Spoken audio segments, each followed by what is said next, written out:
Tiadalah kami utus sebelum engkau, tiada kami utus barang rasul sebelum engkau, illa kecuali rijalan, lelaki, nuhi ilaihim, yang telah kami wahyukan kepada mereka, min ahlil qura, daripada penduduk negeri. Afalam yasiru fil ardi, apakah kamu tidak berjalan di muka bumi, fayanzuru, maka perhatikanlah olehmu, kaifa kana aqibatul ladzina min qablihim, bagaimana keadaan atau akibat orang yang sebelum mereka. Waladarul akhirati khairul lil ladzina taqau, dan sesungguhnya hari akhirat itu adalah lebih baik bagi orang yang bertakwa. Afala taqilun, apakah kamu tidak berfikirkan, tak berakal atau tak memikirkan. Jadi tiada sebelum Nabi Muhammad, tak ada rasul-rasul kecuali memang manusia juga. Manusia yang makan, yang minum, yang dibagi oleh Allah wahyu. Baik rasul sejak dari Nabi Adam sampai kepada Nabi Muhammad, semuanya rasul itu dari jenis manusia yang tetap, yang ada makan, ada minum, ada nafsu, ada segala. Bukan daripada malaikat, bukan daripada malaikat yang tak makan, tak minum, yang suci, tak buat salah. Bukan. Semuanya rijalan, adalah manusia, nuhi ilaihim, yang kami bagi wahyu kepada mereka, min ahlil qura, daripada penduduk kampung. Nabi Ibrahim kan, Nabi Ismail kan, semuanya dari penduduk kampung yang dibagi wahyu oleh Allah untuk disampaikan kepada umat manusia. Karena ini orang banyak meminta kepada Nabi Muhammad, kalau sekiranya dia tu seorang rasul, hendaklah Muhammad tu membuat satu rumah daripada mengadakan satu rumah daripada intan berlian untuk dirinya sendiri. Kalau dia seorang rasul, baru kami percaya. Tu dimintanya. Ataupun Muhammad ni boleh membuat satu kebun yang luas, yang ada mengalir di bawahnya sungai, kebun daripada buah-buahan yang banyak. Ataupun dia boleh menukar bukit ni menjadi emas. Itu permintaan daripada orang-orang kepada Nabi Muhammad. Sedangkan Nabi Muhammad tu hanya manusia yang dibagi wahyu, bukannya boleh nak membuat segalanya tu. Tapi kalau Nabi meminta, akan dibagi oleh Allah. Tapi Nabi tak mahu meminta. Apa sebabnya? Kerana bila sudah diminta, dah dibagi oleh Allah, ada lagi orang yang ingkar, waktu itulah Allah azab mereka. Itu makanya Allah tak bagi tu. Karena pernah sekali orang meminta kepada Rasul, ya Muhammad, kalau memang kau seorang Rasul, kau tukar bukit ini menjadi emas. Jadi Rasul pun berdoa, minta pada Allah. Allah tanyakan, memang kau nakkah bukit itu tukar menjadi emas? Kalau kau nak, aku boleh tukar. Tetapi selepas ini, kalau umpamanya orang umatmu itu masih tidak percaya lagi, aku akan azab dia dengan sejahat-jahat azab. Tapi kalau engkau tak mahu menukarkan itu, aku akan bagi kesempatan kepada mereka tu untuk bertaubat. Siapa yang bertaubat akan aku ampunkan. Kerana kalau dah diazab oleh Allah di dunia, kena azab, di akhirat akan dimasuk dalam neraka. Jadi maka akhirnya kata Nabi Muhammad, biarlah aku pilih, tak payahlah ikutkan kehendak mereka. Jadi biarlah tak jadi, walau macam mana pun ajak juga mereka supaya beriman, mudah-mudahan mereka dapat beriman. Jadi macam itulah sayangnya Rasul kepada umat Nabi Muhammad. Okey. Afalam yasiru, apakah mereka tak berjalan di muka bumi? Siapa nak jalan muka bumi? Kita pergi mana-mana kan, pergi melancong ke mana-mana. Maka hendaklah, patutnya, fayanzuru, maka hendaklah mereka perhatikan, kaifa kana aqibatul ladzina min qablihim, apa yang terjadi atau akibat daripada orang-orang yang sebelum mereka yang menderaka. Bagaimana Tasik Karun, bagaimana macam Nabi Lut, bagaimana Fir'aun, macam-macamlah yang terjadi orang-orang yang dulu azab-azab yang telah diturunkan oleh Allah, hendaknya itu dijadikan sebagai perhatian dan sebagai pengajaran kepada kita. Ini kadang-kadang kita pergi tengok, lepas tu kita tengok tu, macam itu. Lepas tu tak ada ambil sebarang pengajaran, tak ada ambil iktibar. Macam kita pergi Turki kan, di Turki tu kan ada yang siapa tu yang mayat dia tidak mau ditolak oleh bumi tu. Siapa nama dia? Kamal Atatürk tu. Kenapa Allah jadikan dia macam tu? Kerana dia menjadikan Islam ni menjadi Islam liberal kan. Solat orang tidak boleh pakai tudung. Maksud dia tu lah. Tak boleh pakai tudung. Kemudian azan dalam bahasa Turki.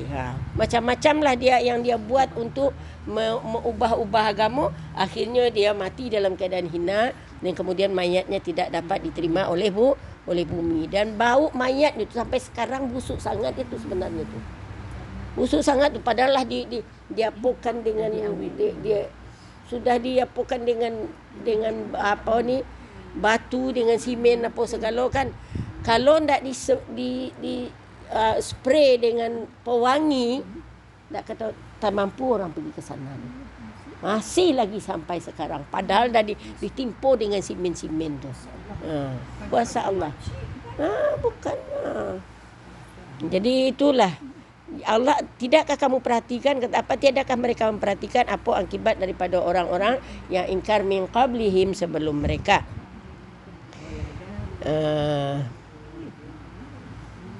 Waladarul akhirati khairul lillazina taqau. Ini yang kita. Sesungguhnya hari akhirat itu adalah lebih baik bagi orang-orang yang bertakwa. Afala taqilun? Apakah kamu tak berfikir?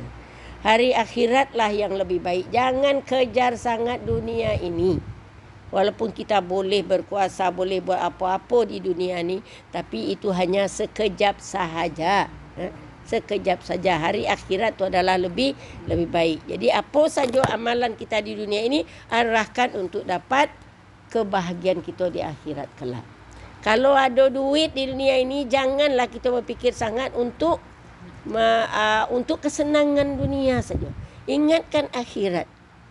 Ingat ya, kalau umpamanya untuk dunia kita boleh spend duit banyak-banyak, ya, untuk baik rumah sekian umpamanya kan, untuk makan sekian, untuk akhirat berapa kita spendkan duit kita. Ini kena kita fikir ni dalam masa kita yang sekejap je lagi. Kalau banyak duit kita, silalah untuk mengingat akhirat kita.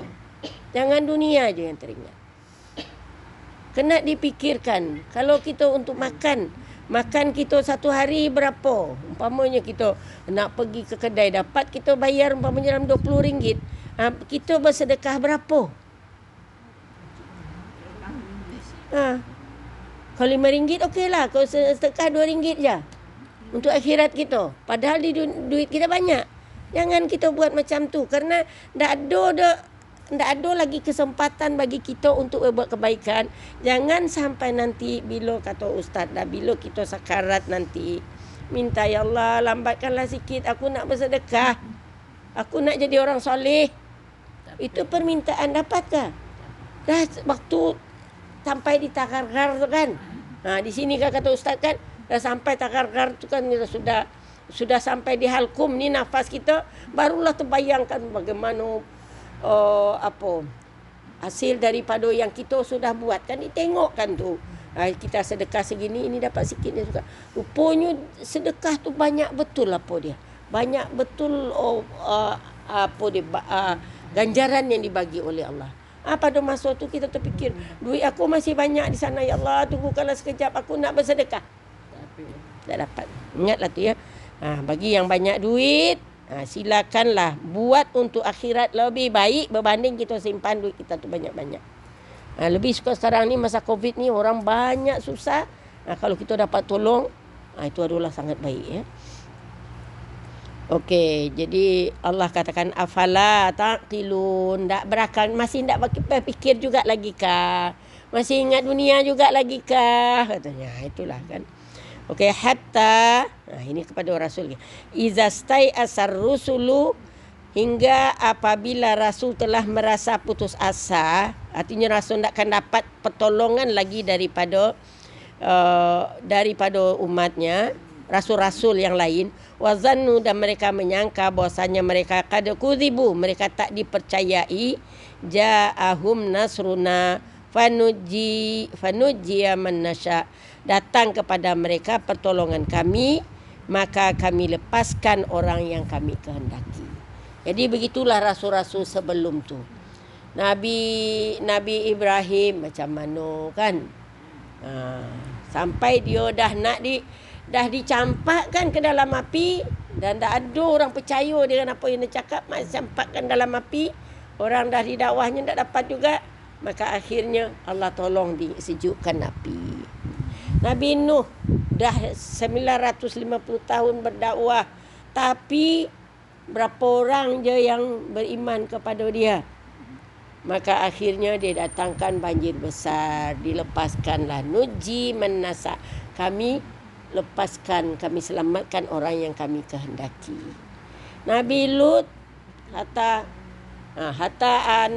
anak-anak dia, isteri dia, dari sebanyak tu di negerinya, satu kumpulan je yang beriman, satu rumah je yang beriman. Satu rumah je yang beriman. Hatta isterinya pun tak beriman. Kepada Nabi Ibrahim yang beriman pada dia, Siti Sarah dengan Nabi Lut saja. Nabi Lut anak saudara daripada Nabi Ibrahim. Itu je yang beriman. Sudah dia ajak orang apa semua. Akhirnya dilepaskan mereka oleh Allah, didatangkan kepada mereka macam-macam siksaan. Jadi hatta, kata Allah, hingga izastai asar rusul, sehingga apabila rasul tidak mempunyai harapan lagi. Istai asa tu tidak ada harapan lagi, macam berputus asa lah. Wazannu, dan mereka sangka annahum qad kudzibu, bahwasanya mereka telah meyakini bahawa mereka tidak telah didustakan, mereka tidak dipercayai oleh kaumnya. Ja'ahum, datang kepada mereka, nasruna, pertolongan kami, fanujjiya man nasya, maka kami lepaskanlah atau kami selamatkanlah orang yang kami kehendaki. Wala yuraddu ba'suna anil qaumil mujrimin, dan tidak dapat ditolak siksa kami dari kaum yang berdosa. Jadi kalau orang yang berdosa, orang yang akan dihancurkan oleh Rasul, tak dapat seorang pun boleh menolak azab siksa daripada Allah tadi. Yang akan dihancurkan oleh Allah tak dapat menolak. Macam Qarun tak dapat dibenamkan bersama Firaun, dibenamkan. Jadi tak ada seorang yang dapat menolak. Wala yuraddu ba'suna, dan tiada ditolak atau yang dapat menolak ba'suna, azaban kami, anil qaumil mujrimin, terhadap kaum yang berdosa. Ini yang ayat terakhir daripadanya Allah nyatakan, laqad kana fi qasasihim ibratul liulil albab, sesungguhnya adalah pada kisah-kisah mereka tadi, kisah-kisah daripada rasul-rasul ini adalah ibrah, menjadi pengajaran, liulil albab, bagi orang yang ada akal, yang ada fikiran. Kalau orang tak ada fikiran, tak menjadi ibrah bagi dia segala kejadian yang ada tu. Kisah-kisah Nabi apa saja tak ada menjadi ibrah pada dia. Tapi yang dapat menjadikan sebagai ibrah hanyalah orang ulil albab, iaitu orang yang ada fikiran, yang ada akal, yang ada fikiran. Maka hadisan, tiadalah perkara itu cerita yuftara, yang dibuat-buat. Kisah tu bukannya kisah karangan, kisah dongeng, tetapi dia benar, tasdiq, dia memang benar. Allazi baina yadayhi, yang benar datang daripada di antara tangan Allah, bukan dibuat-buat. Dia membenarkan kitab-kitab yang ada. Jadi cerita yang ada di dalam Al-Quran ini semuanya kisah nyata. Bukannya cerita-cerita yang dibuat-buat oleh Rasul, tapi kisah nyata yang ada pada kitab-kitab yang sebelumnya juga kan, cerita kitab yang sebelumnya. Tasdiqal ladzi baina yadai, menjadi membenarkan ataupun memperakui kitab-kitab yang sebelumnya. Wa tafsila kulli syai', dan sebagai keterangan, ya, sebagai keterangan atau penjelasan segala sesuatu. Jadi Al-Quran ini penjelasan kepada sesuatu yang ada di dunia ini. Penjelasan daripada kitab Taurat, penjelasan daripada kitab Injil, penjelasan daripada sunnah-sunnah Rasul juga termasuk di antaranya. Wahudan, dan dia adalah sebagai petunjuk, warahmah, dan sebagai rahmat, liqaumin yu'minun, bagi kaum yang beriman. Jadi Al-Quran adalah penjelasan, petunjuk, rahmah bagi siapa? Bagi orang yang beriman. Khabar gembira bagi orang yang beriman. Kalau banyak buat baik, insya-Allah surga balasannya. Banyak berbuat senyum, surga balasannya. Kalau asyik merungut je, marah je dengan orang, neraka lah tempatnya tu. Ya, betul. Betul, kalau asyik kita marah je dengan orang, neraka lah tempat kita. Karena ada dalam hadisnya tu kan, neraka tu diciptakan untuk orang-orang yang kasar, untuk orang yang masam-masam muka, untuk orang yang keras, orang yang merasa sombong dan angkuh. Itu neraka diciptakan. Surga diciptakan untuk orang yang lembut, yang lemah, orang yang rasa macam tak tahu apa-apa. Itu surga tu dicipta untuk orang macam tu. Bukan untuk orang yang sombong, yang merasa dirinya hebat, tu tidak, ya, tak akan ada dapat masuk surga. Tu ada dalam hadis. Nanti saya cari hadisnya tu. Ya, tu kan maksudnya surga tu dicipta untuk orang-orang yang lemah dan orang-orang yang macam orang bodoh-bodoh macam itulah, maknanya kan, bukan ya.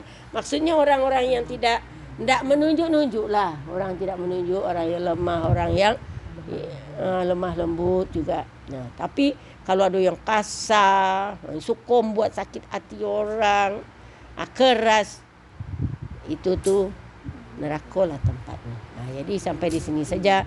Mudah-mudahan ini dapat menjadi perhatian kepada kita. Jadi pengajaran kepada kita, janganlah sampai dimasukkan kepada neraka. Kerana di sinilah masuknya kita nak mencari tempatnya ni, nak di surga ke ataupun